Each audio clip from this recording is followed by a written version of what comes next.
இன்னைக்கு ராத்திரி எங்க இளவரசரே நீங்க என்ன பண்ணிட்டு இருக்கீங்க? யோ நீ கேள்வி கேட்க போறதவனா எப்ப பார்த்தாலும் கேள்வி கேட்டேங்கிற. இன்னொரு வாட்டி கேள்வி கேட்டா எனக்கு பயங்கரமான கோவம் வந்துடும். இங்க இப்படி நடக்கணும் நான் ஏற்கனவே எதிர்பார்த்தேன். இளவரசரே தயவு செஞ்சு நான் சொல்றத கேளுங்க. என்னத்த தயவு செஞ்சு கேட்கணும்? என்ன சொல்ல போறேன்? விளையாட்டா இருக்கா? இளவரசர் எப்பவும் விளையாடிக்கிட்டே இருக்காரு. விளையாடாம சீரியஸா வேணும்னா டென்ஷன் ஆயிடுவோம். டென்ஷன் ஆனா பிபி வந்துடும். தெரியுமா உனக்கு? காமெடி அப்புறம் வச்சுக்கோங்க. உங்களை கொல்றதுக்கு ட்ரை பண்ணிக்கிட்டு இருக்காங்க. என்னெல்லாம் கொல்றதுக்கு ஒருத்தன் பிறக்கணுமா?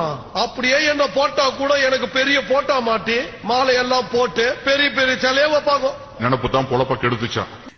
வர வர நம்ம புது இளவரசரோட காமெடி தாங்க முடியலப்பா. ரொம்ப ஓவரா பண்றாரு. அவரோட லைஃப் பத்தி அவருக்கு கவலை இல்ல.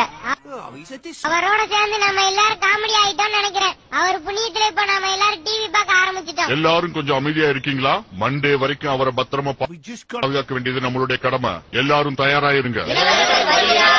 எந்த மண்டை பயலும் எனக்கு மண்டைக்குள்ள